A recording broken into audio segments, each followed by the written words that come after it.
ঢাকা পোস্টের সকল দর্শকদের শুভেচ্ছা। দর্শক, আমি এই মুহূর্তে দাঁড়িয়ে আছি একদম কুয়াকাটা সমুদ্র সৈকতের পারে। গত দুদিন ধরে আপনাদের যেমনটা জানিয়ে এসেছিলাম কুয়াকাটা সমুদ্র সৈকতের পার থেকে, আপনারা জানেন পটুয়াখালীর কলাপাড়া কিন্তু একদম নিতান্ত উপকূলীয় এলাকা এবং এই উপকূলের সাধারণ মানুষ কিন্তু সবসময় দুর্ভোগা। আমরা বরাবরের মতোই ঘূর্ণিঝড়ের যে তথ্য আপনাদেরকে জানিয়েছি, গত পরশুদিন থেকে ঘূর্ণিঝড় রেমালের যে তাণ্ডব গতকাল রাত থেকে যে শুরু হয়েছে সেই ধারাবাহিকতা কিন্তু এখন পর্যন্ত অব্যাহত রয়েছে।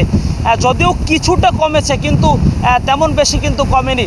আমরা কালকে রাত থেকে আপনাদেরকে যেমনটা জানানোর চেষ্টা করেছি, ঘূর্ণিঝড় রেমালের যে তাণ্ডব আমরা দেখেছি সারা রাত পানির তীব্রতা, আমি যে জায়গাটি দাঁড়িয়েছি একদম সৈকতের 0 পয়েন্ট, সেই জায়গাটি কিন্তু অতিক্রম করেছিল পানি। যদিও বেড়িবাঁধ অতিক্রম করতে পারেনি, কিন্তু অস্থায়ী যে পানি উন্নয়ন বোর্ডের বেড়িবাঁধটি ছিল সেটি কিন্তু ইতিমধ্যে বিলীন হয়ে গেছে।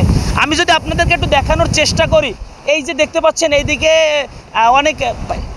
এইদিকে এই পানি উন্নয়ন বোর্ডের একটি অস্থায়ী বেড়িবাঁধ রয়েছে, যেটি জিও ব্যাগ দিয়ে তৈরি করা হয়েছিল, সেটি কিন্তু ইতিমধ্যে অনেক ক্ষয়ক্ষতি হয়ে গেছে এবং পানির যে তীব্রতা, সেই ভয়াবহ তীব্রতায় কিন্তু ইতিমধ্যে সেই অস্থায়ী বেড়িবাঁধটি অনেকটাই ভেঙে গেছে, দুর্বল হয়ে গেছে এবং দুর্বল হয়ে পানি কিন্তু পাশেই মসজিদ মন্দির সহ বিভিন্ন স্থাপনা, সরকারি স্থাপনা রয়েছে, ডিসি পার্ক রয়েছে, ট্যুরিজম পার্ক রয়েছে, এইগুলোতে কিন্তু পানি প্লাবিত হয়েছে রাতে আমরা যতটা জানেছি। এবং জোয়ারের পানি যখনই বেড়েছে, জোয়ারের পানিতে কিন্তু 5 থেকে 7 ফুট পানি বেড়েছে। সেই যদিও কুয়াকাটার বেড়িবাঁধটি মজবুত হয়, এখন পর্যন্ত বেড়িবাঁধ অতিক্রম করে আবাসিক এলাকায় কিন্তু পানি ঢোকেনি, কিন্তু পানিতে পর্যাপ্ত প্লাবিত কুয়াকাটা না হলেও প্রচণ্ড বাতাস এবং ঝড় বৃষ্টিতে কিন্তু কুয়াকাটার অনেক ক্ষয়ক্ষতি হয়েছে।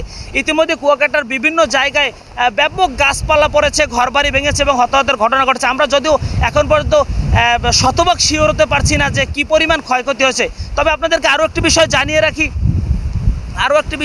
রাখি যে উপজেলার বিভিন্ন জায়গায় কিন্তু ইতিমধ্যে বেড়িবাঁধ, যে দুর্বল বেড়িবাঁধগুলো, সেই বেড়িবাঁধ ছুটে 2-1টি জায়গা থেকে অনেকগুলো গ্রাম প্লাবিত হয়েছে। এবং সার্বিক পরিস্থিতি যদি এখন বোঝানোর চেষ্টা করি, এই মুহূর্তে কিন্তু সমুদ্র কিছুটা ভাটা লাগার পর থেকে এখন পানির তাণ্ডবটা কিছুটা কমেছে, কিন্তু কালকে রাত থেকে যেটি আমরা দেখতেছি যে ভয়াবহ রূপ সমুদ্রের, এরকম ভয়াবহ রূপটি কিন্তু সচরাচর সমুদ্রের দেখা যায় না। তবে রাতে আমরা বিভিন্ন আশ্রয়কেন্দ্রগুলো ঘুরেছি, সেই আশ্রয়কেন্দ্রগুলো ঘুরে যেমনটা জানতে পেরেছি, আশ্রয়কেন্দ্র কিন্তু উপজেলার মোট 13 থেকে 15 হাজার মানুষ আশ্রয় নিয়েছিল এবং শুকনো খাবারের ব্যবস্থা করা হয়েছিল এবং গবাদি পশুদের মুজিব কিল্লায় রাখার ব্যবস্থা করা হয়েছে।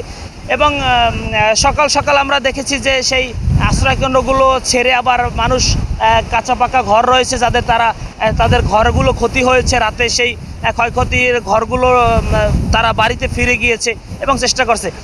তো আসলে আমরা যদি একটু বলার চেষ্টা করি যে আমরা জানি যে ঘূর্ণিঝড় রেমাল কিন্তু এই মুহূর্তে উপকূল অতিক্রম করছে আবহাওয়া অফিসের দেওয়া তথ্য মতে, কিন্তু অতিক্রম করলেও যে পরিমাণ ভয়াবহতা এখনও ঘূর্ণিঝড় রেমালের যে ভয়াবহতা আমরা দেখতে পাচ্ছি সচক্ষে, সেটি কিন্তু আসলে আপনারাও বুঝতেছেন। যদিও অতিক্রম করছে কিন্তু সেই পরিবেশটা কিন্তু আমরা এখনও তৈরি হয়নি, স্বাভাবিক পরিস্থিতি কিন্তু এখনও উপকূলে তৈরি হয়নি। পানির তীব্রতা রয়েছে, বাতাসের তীব্রতা রয়েছে, পর্যাপ্ত বৃষ্টি রয়েছে। তো এই পরিবেশ আমরা কিন্তু জানি যে আবহাওয়া অফিস বলেছিল রাতে যে 3 থেকে 5 ঘন্টা নাগাদ চলতে পারে, কিন্তু এখন কিন্তু 12 ঘন্টা হয়ে গেছে, সেই তীব্রতা শুরু হয়ে গেছে। দর্শক, এই মুহূর্তে আবারও প্রচণ্ড বৃষ্টি শুরু হয়েছে, তাই এখন বিদায় নিচ্ছি। আবারও আপনাদের পরবর্তী কোনো আপডেট থাকলে জানিয়ে দেব। ধন্যবাদ সবাইকে। S M Almas, Dhaka post, Kuakata.